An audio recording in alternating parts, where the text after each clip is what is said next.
तो good evening everyone and हमारा भाई अछंती आज संबित भाई जे कि स्विंग ट्रेडर जने ताଙ୍କର 4-5 ବର୍ଷର एक्सपीरियंस ଅଛି स्टॉक मार्केट रे तो वेलकम करिवा। आउ आजिर डिस्कशन हमर रहियो हरदानी रो हिंडनबर्ग रिपोर्ट उपरे जोटा हमर अदानी को से भी चीफ टारगेट करी छाडी जंती। तो भाई वेलकम टू द चैनल।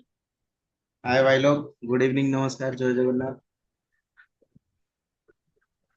तो भाई कोन रहियो आज केमती कोन लागुची माहौल? माहौल कौन? माहौल तो जो भलिया बना ହେଇଥିଲା କିଛି सक्सेसफुल ହେଲେନି अंकल। अंकल को पूरा न्यूज पूरा पानी फाटी ଯାଇଛି, ଲୋକମାନେ ଯାଇକି ତାକୁ ପୁରା ଛିନଛତ୍ର ଧଜିଆ ଉଡେଇ ଦେଇଛନ୍ତି ଇଣ୍ଡିଆନ ୱାର୍କ।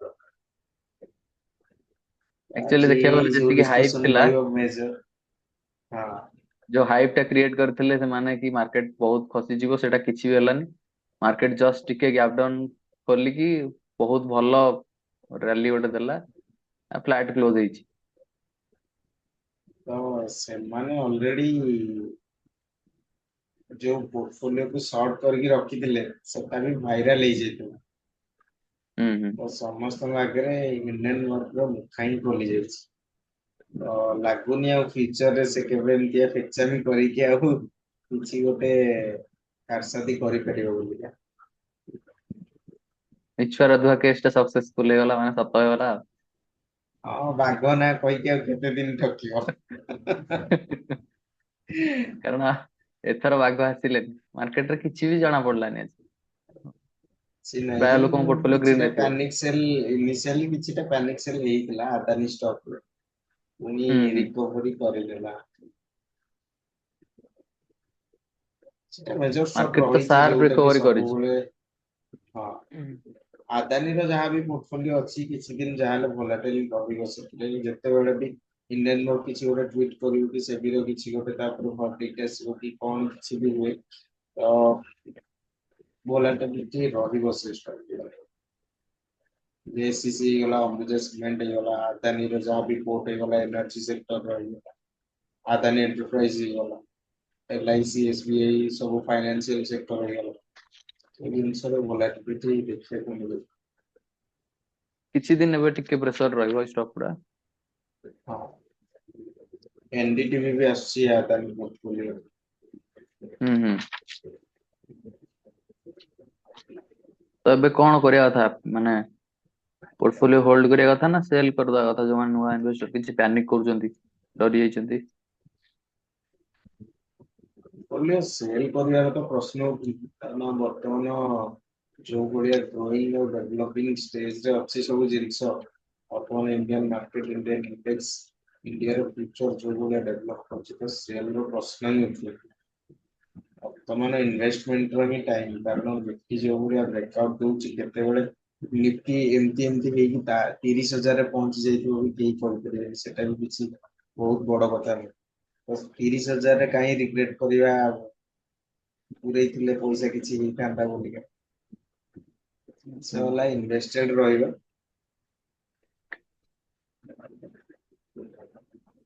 କାରଣ 3 ମାସ ତଳେ ମାର୍କେଟ ଯେତେବେଳେ 21,000 ଥିଲା, ଲୋକ 23,000 ଟା ଗୋଟେ ବଡ ଲେଭେଲ ମାନୁଥିଲେ ଆଉ ଭାବୁଥିଲେ କି 23,000 କ୍ରସ କରିବାକୁ ବହୁତ ଟାଇମ ଲାଗିବ। ହେଲେ ରିସେଣ୍ଟ ମାନେ ଗୋଟେ ମାସରେ 25,000 ପାଖାପାଖି କ୍ରସ କରିଗଲା, ମାନେ ଜୁନ ରୁ ଜୁଲାଇ ଭିତରେ। ମାର୍କେଟ ତ ଯେମିତି 30,000 ଟା ବେଶୀ ସେଣ୍ଟିମେଣ୍ଟ ବଡ ଲେଭେଲ। ଡ୍ରିଭେନ ଜିନିଷ, ଇଣ୍ଡିଆନ ଇଣ୍ଡେକ୍ସ ହେଲା ସେଣ୍ଟିମେଣ୍ଟ ଡ୍ରିଭେନ। ଲୋକାଲ ମାର୍କେଟରେ କିଛି ଗୋଟେ ହେଲେ ବି ଇଣ୍ଡିଆନ ଇଣ୍ଡେକ୍ସ ପଶିଯାଏ। ତ ବର୍ତ୍ତମାନ ନିୟର ଫ୍ୟୁଚର ୟୁଏସ ର ଇଲେକ୍ସନ ଅଛି, ତ ରେଜଲ୍ଟ ବି ପଜିଟିଭ ଦେଖାଯାଉଛି। ଟ୍ରମ୍ପ ଚାଚା ହିଁ ଜିତିବେ, ସେଟା ଫାଇନାଲ ସେଠି ଲାଗୁଛି। ହଁ। ଟ୍ରମ୍ପ ଜିତିଲେ ଇଣ୍ଡିଆନ ମାର୍କେଟ ପାଇଁକା ଇଣ୍ଡିଆର ଯାହା ବି ଫରେନ ଆଫେୟାର୍ସ ଅଛି ୟୁଏସ ସହିତ, ସେଟା ଆହୁରି ବି ଷ୍ଟ୍ରଙ୍ଗ ହବ।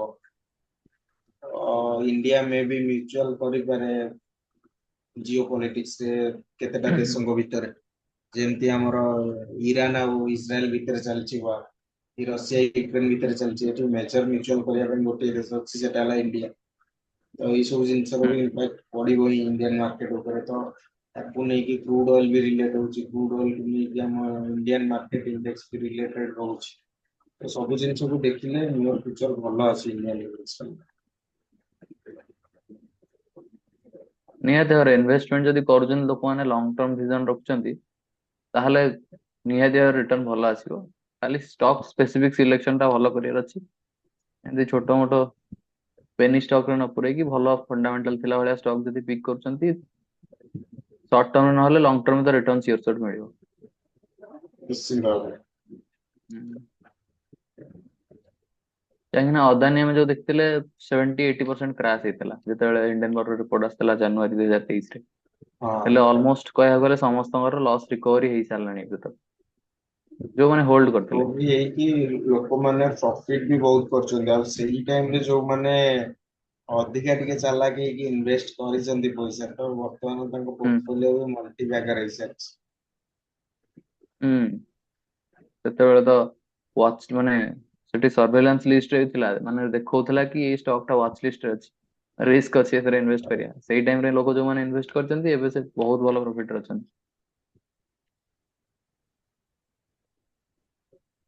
ଆଜି କିଛି ଗୋଟେ ଆସୁଥିଲା ଯୋଉ ଟ୍ରମ୍ପ ଆଉ ଆମର ଏଲନ ମସ୍କ ଗୋଟେ କଣ ଲାଇଭ୍ ଆସିବାର ଥିଲା ଟ୍ୱିଟର ରେ, ତ କଣ ଡିସ୍କସନ କରିବେ ବୋଲି ଭାବୁଥିଲେ।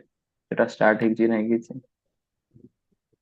ସେ କେବଳ ତାଙ୍କର ପଲିଟିକ୍ସ ପାଇଁକା, ସେଟା ବର୍ତ୍ତମାନ ଇଲେକ୍ସନ ପାଇଁକା ସେ କ୍ୟାମ୍ପେନିଂ କରିବେ, ଆଉ କିଛି ନୁହଁ। ଟ୍ରମ୍ପ ତ ବ୍ୟାନ୍ ହେଇଥିଲେ ନା ଟ୍ୱିଟର ରୁ, ଏଇ ଇଲେକ୍ସନ ଏଲନ ମସ୍କ ଆସିଲା ପରେ ହଁ ତାଙ୍କୁ ହଁ। ଆଣୁଛି ବୋଧେ ଫାଷ୍ଟ ଟାଇମ। ହୁଁ କରେକ୍ଟ। ତ ଏ ଯୋଉ ଆମର ହିଣ୍ଡେନବର୍ଗ ରିପୋର୍ଟ ଅଛି, ତ ତା ପଛରେ କଣ ଲଜିକ ଅଛି? ମାନେ ସେମାନଙ୍କର କିଛି ଇଣ୍ଡିଆରୁ ଫଣ୍ଡିଙ୍ଗ ମଣ୍ଡିଙ୍ଗ ରହୁଛି, ୟା ଫିର ତାଙ୍କର ପର୍ସନାଲ କିଛି ଇଣ୍ଟରେଷ୍ଟ ରହୁଛି, କାହିଁକି ସେମାନେ ଏସବୁ ଜିନିଷ କରୁଛନ୍ତି? ସେମାନେ ଏଇଥିପାଇଁ ହିଁ କରୁଛନ୍ତି ଆକ୍ଚୁଆଲି। ହିଣ୍ଡେନବର୍ଗ ଯଦି ଦେଖିବ ତାଙ୍କର କିଛି ବି କୋଉଠି ନା ରେଜିଷ୍ଟର୍ଡ ଅଫିସ ଅଛି, ନା ରେଜିଷ୍ଟର୍ଡ ଏମ୍ପ୍ଲୟି ଅଛନ୍ତି, କି କୋଉଠି ୱେବସାଇଟ ଅଛି, କି ତାଙ୍କର କିଛି କ୍ୟାଟାଗୋରୀ ଅଛି, କିଛି ବି ନାହିଁ। ସେମାନେ କେବଳ ମାର୍କେଟରେ ପ୍ୟାନିକ କ୍ରିଏଟ କରିକି ସର୍ଟ ସେଲିଂ କରିକି ପଇସା ହିଁ କମାନ୍ତି। ହୁଁ ଜିନିଷ ହେଲା ସେତିକି। ଆଉ ହିଣ୍ଡେନବର୍ଗର କୌଣସି ଅସ୍ତିତ୍ୱ ନାହିଁ। ସେମାନେ ଏମିତି କରିକି ମାନେ ତାଙ୍କର ପାଷ୍ଟରେ ବହୁତ ପଇସା କମେଇଛନ୍ତି, ଆଉ ବହୁତ କମ୍ପାନୀକୁ ବ୍ୟାଙ୍କରପ୍ଟ କରେଇ ଦେଇଛନ୍ତି। ହୁଁ ହୁଁ ଜିନିଷ ହେଲା ହିଣ୍ଡେନବର୍ଗର କୌଣସି ବି ରିପୋର୍ଟ ହେଲା ତାର କୌଣସି ଜିଷ୍ଟ ନାହିଁ। ତାର କିଛି ଇମ୍ପାକ୍ଟ ପଡିବା କଥା ନୁହଁ, କାରଣ ଇଣ୍ଡିଆନ ମାନେ ବି ଏତେ ମୂର୍ଖ ବି ନୁହନ୍ତି। ଯିଏ ନାହିଁ ସିଏ ଆସି କହିଦେଲେ କିଛି ଗୋଟେ ହେଇଯିବ ବୋଲି। ହିଣ୍ଡେନବର୍ଗର ସେ ଆଦାନୀ ଉପରେ ଯେତେବେଳେ ପ୍ରଥମେ ବି ଇନିସିଆଲି ରିପୋର୍ଟ ପବ୍ଲିଶ କରିଥିଲା, ସେ ବି ଫେକ୍ ତାର ପ୍ରୁଫ୍ ହେଲା। ମତେ ଲାଗୁନି ହିଣ୍ଡେନବର୍ଗର କିଛି ଜିଷ୍ଟ ଅଛି ବୋଲି। ତାପରେ ଆଜି ଇଣ୍ଡିଆନ ଇନଭେଷ୍ଟର ପ୍ରୁଭ କରିଦେଲେ କି ମାନେ ଥରେ ଆମେ ଟ୍ରଷ୍ଟ କରିଛୁ ଆଉ ଟ୍ରଷ୍ଟ କରିହେବୁନି ତାଙ୍କୁ। ନିଶ୍ଚିନ୍ତ ଭାବରେ ଇଣ୍ଡିଆନ ଇନଭେଷ୍ଟର, ରିଟେଲ ଇନଭେଷ୍ଟର ଯାଇକି ହିଣ୍ଡେନବର୍ଗର ରିପୋର୍ଟ ଉପରେ ମୁକ୍ତି ଦେଇକି ଆସୁଛନ୍ତି କହିବାକୁ କାରଣ ଆନ୍ସର ମାର୍କେଟ ନିଜେ ଦେଇଦେଲା। ଲୋକ ସେବି ଚିଫ କୁ ଯୋଉ ଆନ୍ସର ଦବାର ଥିଲା, ସେ ତ ତାଙ୍କର ରିପ୍ଲାଏ ଗୋଟେ କଲେ। ଯେହେତୁ ସେ ଗୋଟେ ଏତେ ବଡ ପୋଜିସନ ଅଛନ୍ତି, ସେ ସଣ୍ଡେ ବି ଆସିକି ଗୋଟେ ରିପୋର୍ଟ ବାହାର କରିକି ସେ ତାଙ୍କର ଆନ୍ସର ଦେଇଛନ୍ତି ଭଲସେ। ହେଲେ ଇଣ୍ଡିଆନ ମାର୍କେଟ ପୁରା ରିପ୍ଲାଏ ଟା ଭଲସେ ଦେଇଛି। ନିଫ୍ଟି ଗ୍ରୀନ ରେ କ୍ଲୋଜିଂ ଦେଇଛି, ତା ମାନେ ନିହାତି ଭାବରେ ମାର୍କେଟ ଆକ୍ସେପ୍ଟ କରିନି ତାଙ୍କର ରିପୋର୍ଟ। ବିଲକୁଲ। ଫେକ୍ ଆଲିଗେସନ ଯାହା ଜଣା ପଡୁଛି, କାରଣ ସେବି ଚିଫ ଯେତିକି ବି କହିଛନ୍ତି ସେ କ୍ଲିୟରଲି ସବୁ ଜିନିଷ ଡିଫାଇନ କରିଛନ୍ତି। ଆଉ ଲାଗୁନି କି ସେ କିଛି ଜିନିଷ ଏମିତି କିଛି କରିଥିବେ ଯୋଉ ଭଳିଆ ଭାବରେ ସେମାନେ ଆଲିଗେସନ ଆଣୁଛନ୍ତି। ହିଣ୍ଡେନବର୍ଗ ଭଳିଆ ଅର୍ଗାନାଇଜେସନ, ସେବି ଭଳିଆ କେତେ ବଡ ଅର୍ଗାନାଇଜେସନ, ସିଏ ତାଙ୍କ ସହିତ ଉଙ୍ଗଲି କରିବା କଥା ନୁହଁ। ଫିରବି ଯେହେତୁ ହୁଁ କରିଛନ୍ତି, ତାର କିଛି ଇମ୍ପାକ୍ଟ ପଡିଲାନି ମାର୍କେଟ ଉପରେ। ଅଫିସିଆଲି କିଛିଟା ପ୍ୟାନିକ ସେଲିଂ ବି ଦେଖିଥିବ ତମେ, ହେଇଛି କିଛିଟା ପ୍ୟାନିକ ସେଲିଂ। ସକାଳେ ହେଇଥିଲା। ହଁ।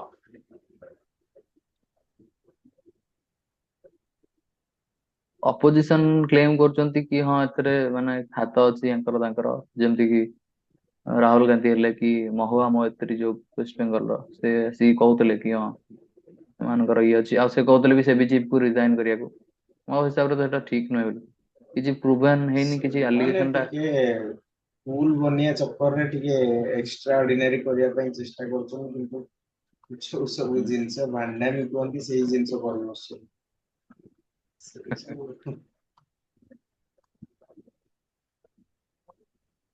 ତାହେଲେ କୋଉ ସେକ୍ଟର କୁ ଟାର୍ଗେଟ କରାଯିବ ବର୍ତ୍ତମାନ, ମାନେ ଆଜିର ମାର୍କେଟ ସିନାରିଓ ଦେଖିବାକୁ ଗଲେ ମାର୍କେଟ ତ ଏବେ ଟିକେ ସାଇଡ ଚାଲିବ କିଛି ଦିନ, କାହିଁକି ନା କରେକ୍ସନ ଫେଜ ଓଭର ହେଇଛି। ଏଇ ୱିକ୍ ଟା ଲାଗୁଛି ମତେ ଟିକେ ମାର୍କେଟ ସାଇଡ ରହିବ। ତ କୋଉ ସେକ୍ଟର କୁ ଟାର୍ଗେଟ କଲେ ବେଟର ରିଟର୍ନ ପାଇପାରିବେ ଲୋକ, ମାନେ ଏଇ ସର୍ଟ ଟର୍ମ 15 ଡେଜ ରୁ 30 ଡେଜ ର ଟାଇମ ଫ୍ରେମ? ନିଶ୍ଚିନ୍ତ ଭାବରେ ବର୍ତ୍ତମାନ ରେଲୱେ ଗ୍ରୋ କରୁଛି। ରେଲୱେ ସେକ୍ଟର ତ ଅଲରେଡି ବର୍ତ୍ତମାନ ଲିଷ୍ଟରେ ହିଁ ଅଛି, ଚେକ୍ ଲିଷ୍ଟରେ। ତ ଡିଫେନ୍ସ ଉପରେ ବି କାମ ହଉଛି। ବିଜେପି ଗଭର୍ଣମେଣ୍ଟ ସବୁବେଳେ ଡିଫେନ୍ସ ଉପରେ ଫୋକସ କରେ। ତ ବର୍ତ୍ତମାନ ଯେହେତୁ ଦେଶ ଡେଭଲପିଂ ଷ୍ଟେଜରେ ଅଛି, ତ ଦେଶକୁ ଏନର୍ଜି ସେକ୍ଟର ଉପରେ ବି ଦେଶ ଇମ୍ପ୍ରୁଭମେଣ୍ଟ ଆଣୁଛି। ବହୁତ ସାରା renewable energy, green energy, EV sector ହେଇଗଲା, ତା ଉପରେ ଅଲ୍ଟିମେଟଲି କାମ ଚାଲିଛି 8-10 ବର୍ଷ ହେଲାଣି, ଯେବେଠୁ ବିଜେପି ଗଭର୍ଣମେଣ୍ଟ କାମ କରୁଛି। ଆଉ ବର୍ତ୍ତମାନ ସେଟା ଆହୁରି ସୁଇଟଲି ଗ୍ରୋ କରିବ ସେ ଜିନିଷଟା। ହୁଁ ହୁଁ। ସେ ସବୁ ଜିନିଷ ହେଇଗଲା, ଏଗ୍ରିକଲଚର ଉପରେ ବି ବର୍ତ୍ତମାନ ଫୋକସ କରିପାରିବେ। ଏ ସବୁ ଜିନିଷ ଉପରେ ଏଗ୍ରିକଲଚର ଆଲୋକେସନ ଭଲ ଅଛି ଏଥର। ହଁ।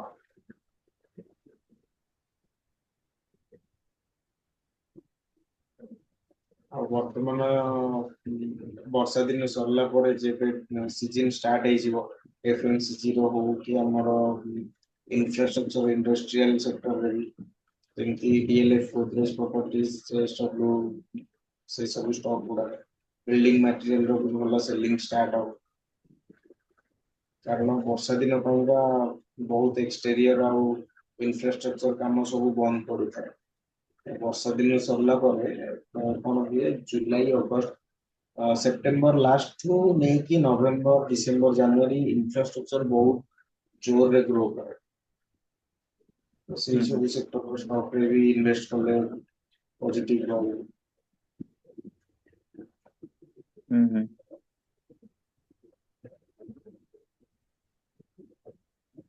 ମାର୍କେଟ ଆଉଟଲୁକ୍ ଏବେ ଭଲ ଅଛି କହିବାକୁ ଗଲେ। ନିଶ୍ଚିନ୍ତ ଭାବରେ ମାର୍କେଟ ତ ବର୍ତ୍ତମାନ ପଜିଟିଭ ରହିବ ଭାଇ। ମୁଁ ତ ଭାବୁଛି ନିଫ୍ଟି ବହୁତ ଜଲ୍ଦି 27-28 ହଜାରରେ ଦେଖିବାକୁ ମିଳିବନି ଅପକମିଂ କେତେ ଡେଜ୍। ହୁଁ ହୁଁ।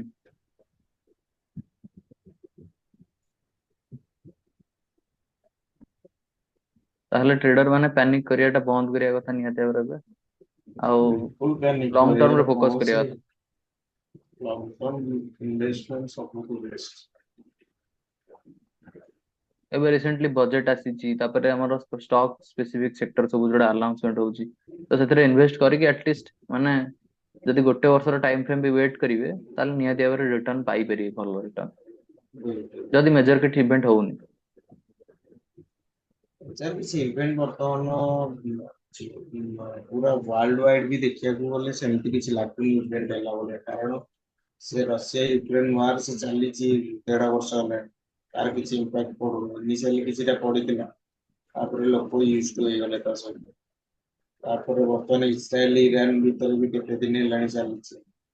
ତ ଯେପର୍ଯ୍ୟନ୍ତ ସାଉଥ ଏସିଆରେ ଯେମିତି ବାଂଲାଦେଶ ଚାଲିଛି, ଆଉ ବାଂଲାଦେଶର କୌଣସି ରୋଲ ହିଁ ନାହିଁ ଏଇ ସବୁ ଜିନିଷରେ, ସେଥିପାଇଁକା ତାକୁ ସମସ୍ତେ ଇଗ୍ନୋର କରୁଛନ୍ତି। ଯେପର୍ଯ୍ୟନ୍ତ କିଛି ଗୋଟେ ଇଣ୍ଡିଆନ କଣ୍ଟିନେଣ୍ଟ ଆମର ଇଏ ହେଇଗଲା କି ଅଲଗା ଆମର ଯେତିକି ପଡୋଶୀ ଦେଶ ରହିଲେ, ଚାଇନା ଫାଇନା ସହିତ ତା ସହିତ ଯଦି କିଛି ଗୋଟେ ଆମର ମେଜର ଜିନିଷ ହଉଛି, ତାହେଲେ ସେଇଠି କଣ ଗୋଟେ ହେବ, ନହେଲେ ଲାଗୁନି କିଛି ହେଲା ଭଳି। ହୁଁ ହୁଁ।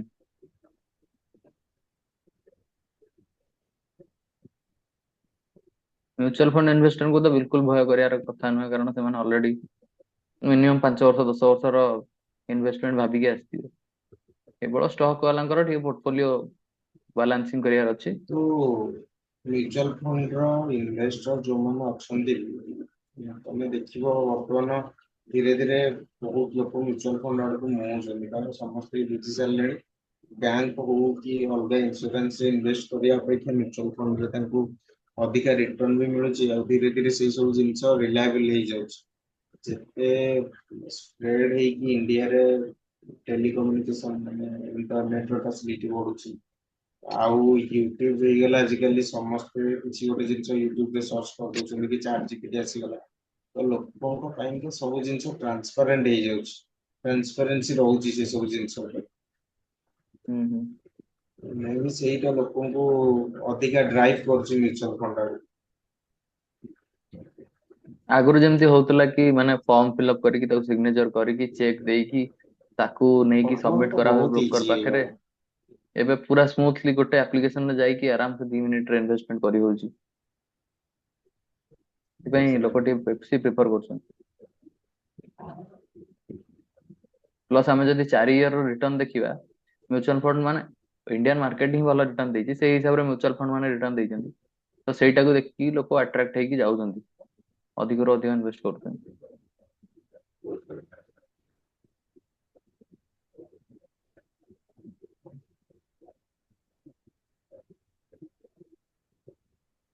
ବଟ୍ ଯୋଉମାନେ ନୂଆ ଅଛନ୍ତି ମତେ ଲାଗୁଛି ତାଙ୍କୁ ଇନଭେଷ୍ଟ କରିବା କଥା ମ୍ୟୁଚୁଆଲ ଫଣ୍ଡରେ। ଯିଏ ଟିକେ ଏକ୍ସପିରିଏନ୍ସ ବାଲା ମାନେ ଯୋଉମାନେ ନଲେଜ ଅଛି ଷ୍ଟକ୍ ଉପରେ, ସେ ଡାଇରେକ୍ଟ ଷ୍ଟକ୍ ରେ ଇନଭେଷ୍ଟ କଲେ ଟିକେ ବେଟର ହବ, ମାନେ ବେଟର ରିଟର୍ନ ଏକ୍ସପେକ୍ଟ କରିପାରିବେ ସେମାନେ। ଇନିସିଆଲି ତ ମ୍ୟୁଚୁଆଲ ଫଣ୍ଡରେ ନିଜ ଫଣ୍ଡ କୁ ସିକ୍ୟୁର କରିକି କିଛି ଦିନ ଗ୍ରୋ କରେଇବେ, ତାକୁ ଅବଜର୍ଭ କରିବେ, ତା ସହିତ କିଛି କିଛି ପଇସା ଧୀରେ ଧୀରେ ବ୍ଲୁ ଚିପ୍ ଫଣ୍ଡ ରେ ପୁରେଇବେ। ମାନେ ମ୍ୟୁଚୁଆଲ ଫଣ୍ଡରେ ବି ବେଶୀ ରିସ୍କ ନେଇକି ସ୍ମଲ କ୍ୟାପ ମାଇକ୍ରୋ କ୍ୟାପ ନ ପକେଇକି ପ୍ରଥମେ ଇଣ୍ଡେକ୍ସ ହୁଁ ଫଣ୍ଡରେ ଇନଭେଷ୍ଟ କର, କିଛିଟା ମିଡ କ୍ୟାପ ମାନେ ନିଜ ଷ୍ଟକ୍ କୁ ଇଏ କର, ସମ୍ପୂର୍ଣ୍ଣ ଡାଇଭରସିଫାଇ କର ନିଜ ପୋର୍ଟଫୋଲିଓ।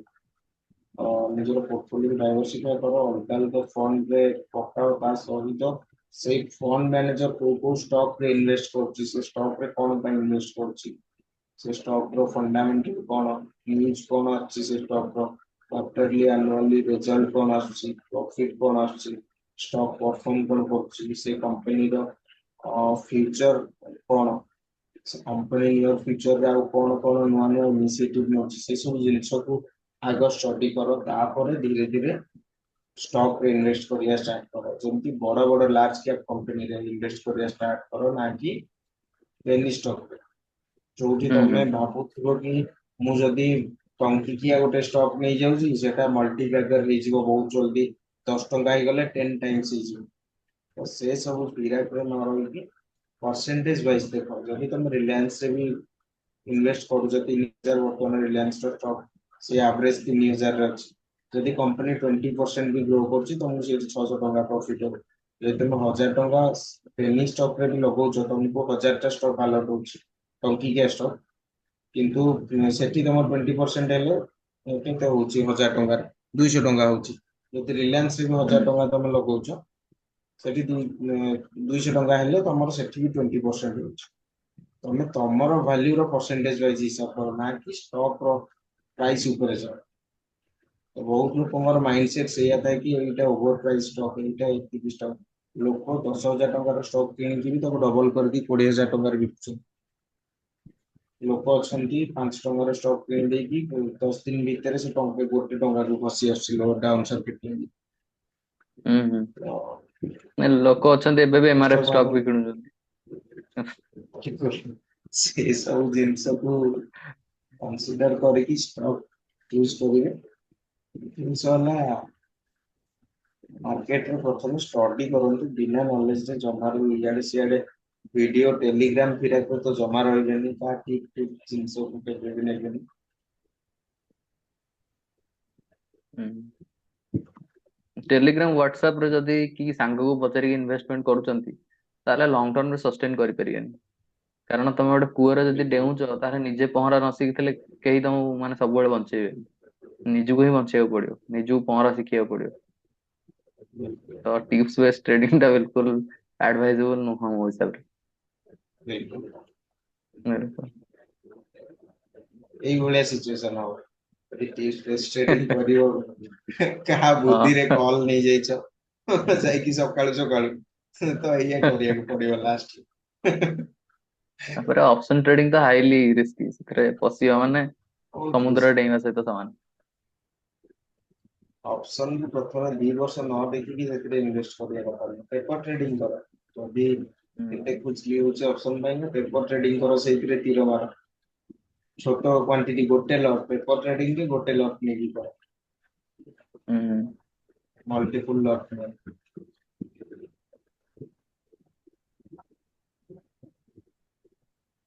ଠିକ କଥା, ମତେ ଲାଗୁଛି ବହୁତ କିଛି ଲୋକ ଜାଣିବାକୁ ପାଉଥିବେ ଏଥିରୁ। ଆଉ ବହୁତ ଲୋକ ଷ୍ଟାର୍ଟିଂ ରେ ଭୁଲ କରନ୍ତି କିଛି ଜିନିଷ, ଯୋଉଠି ପଇସା ବହୁତ ହରେଇ ଦିଅନ୍ତି। ଆଟଲିଷ୍ଟ ସେ କିଛିଟା ଆମ ଏକ୍ସପିରିଏନ୍ସ ରୁ ଜାଣିକି ଶିଖି ପାରୁଥିବେ, ଆଟଲିଷ୍ଟ ଆଭଏଡ କରିବାକୁ ଟ୍ରାଏ କରିବେ ନିହାତି ଭାବରେ। ୟାଙ୍କ ଭଳିଆ ଟ୍ରେଡିଂ କରିବା କଥା, ଯୋଉ ଭାଇନା ଆମର ଗୁଳି ମାରୁଥିଲେ। କରେକ୍ଟ।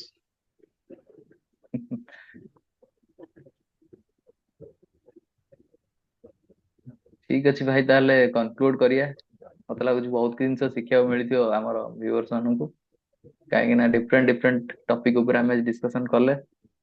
ଆଉ ନୂଆ ଇନଭେଷ୍ଟର ତ ନିହାତି ଭାବରେ ବହୁତ କିଛି ଶିଖିଥିବେ।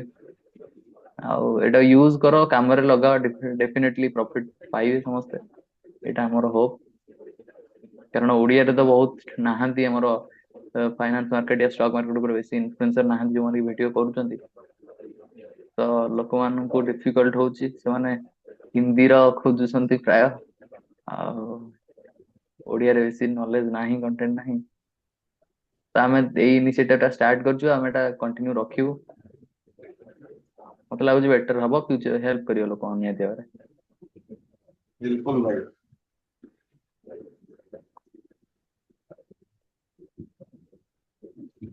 ଧୀରେ ଧୀରେ ଆମେ ମାନେ ନୂଆ ନୂଆ ଟପିକ କୁ ଧୀରେ ଧୀରେ ଯିବା, ନୂଆ ନୂଆ ଷ୍ଟାର୍ଟ କରିବା। ଟପିକ ନେଇକି ଆସିବା, ଟ୍ରେଣ୍ଡିଂ ଜିନିଷ ଯାହା ବି ଚାଲିଛି ମାର୍କେଟରେ, କିଛି ନୂଆ ଆସୁଛି, କୌଣସି ନୂଆ ଆଇପିଓ ଲଞ୍ଚ କରୁଛି ତାର ବି ଆନାଲିସିସ୍ କରିବା, ସେ କମ୍ପାନୀର ଫଣ୍ଡାମେଣ୍ଟାଲ ଆନାଲିସିସ୍ କରିବା। ସବୁ ଜିନିଷ ହୁଁ ଆପଣଙ୍କୁ ଏଇ ଚ୍ୟାନେଲରେ ମିଳିବ। କିଛି ଯଦି ଆପଣଙ୍କୁ ଡାଉଟ ହଉଛି କି ଆପଣଙ୍କୁ ଦରକାର ଅଛି, କିଛି ବୁଝିବାର ଅଛି, ତ ଆପଣ କମେଣ୍ଟ କରନ୍ତୁ, ଡେଫିନେଟଲି ଆପଣଙ୍କୁ ରିପ୍ଲାଏ ଦେବି। ନିହାତି ଭାବରେ ଆମେ ଯେତିକି ଆମର ନଲେଜ ଅଛି ଆମେ ନିହାତି ସେୟାର କରିବୁ। ରିପ୍ଲାଏ ବି କରାହବ, ପ୍ଲସ ଭିଡିଓସ୍ ବି ଯଦି କିଛି ଦରକାର ଟପିକ ସ୍ପେସିଫିକ କମେଣ୍ଟସ କରିବେ, ଆମେ ସେଇ ଟପିକ ଉପରେ ଭିଡିଓ କରିବାକୁ ଟ୍ରାଏ କରିବୁ। ଜୀବନରେ ଫାଇନାନ୍ସିଆଲ ଆୱାରନେସ ଟା ବହୁତ ଦରକାର ଲାଇଫ। ଯଦି ଆପଣ 10,000 ବି କମଉଛନ୍ତି, ତାକୁ କେମିତି ଆପଣଙ୍କ ଲାଇଫରେ ଫାଇନାନ୍ସ କରିକି ଆପଣ ଆଗକୁ ଯିବେ। ଯଦି ଆପଣ 1,00,000 ବି କମଉଛନ୍ତି କି 2,00,000 କମଉଛନ୍ତି, ତାକୁ କେମିତି ମ୍ୟାନେଜ କରିବେ। ଯଦି ଆପଣ ପଇସା ମ୍ୟାନେଜ ନ କରିପାରୁଛନ୍ତି ନା, ତ ଆପଣ ଯେତେ ବି ପଇସା କମାନ୍ତୁ କେବେ ବି ସେଭ୍ କରିପାରିବେନି କି ଗୋଟେ ଭଲ ୱେରେ ନିଜ ଲାଇଫକୁ ମେଣ୍ଟେନ କରିପାରିବେ।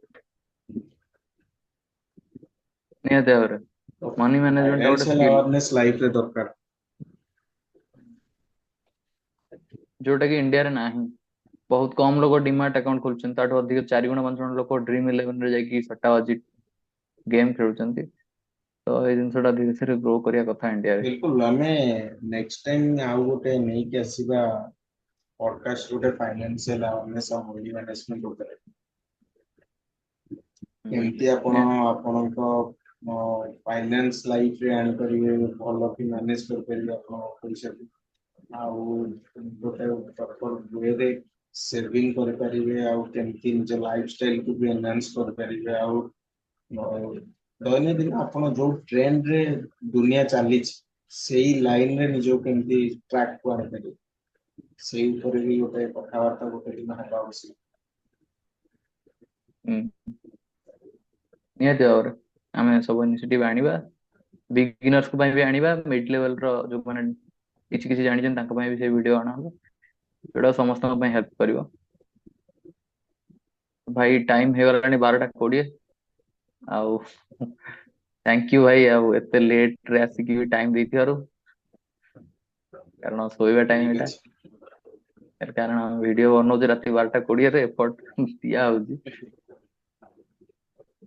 ତ କନକ୍ଲୁଡ କରିବା ଭାଇ ଏଇଠି। ବିଲକୁଲ ଭାଇ।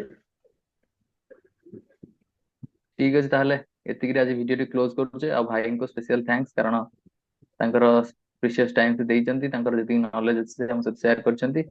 ଆମେ ଫ୍ୟୁଚରରେ ବି କଣ୍ଟାକ୍ଟ ଆଣିବା, ଆଉ ପୁଣି ଦେଖାହବ। ବିଲକୁଲ ଭାଇ। ଚାଲନ୍ତୁ ତାହେଲେ ଥ୍ୟାଙ୍କ ୟୁ କ୍ଲୋଜ ଭାଇ। କରୁଛି। बिल्कुल। अरे भाई गुड नाइट भाई। ठीक है, गुड ठीक है। Night good everyone. नाइट भाई, ताले गुड नाइट।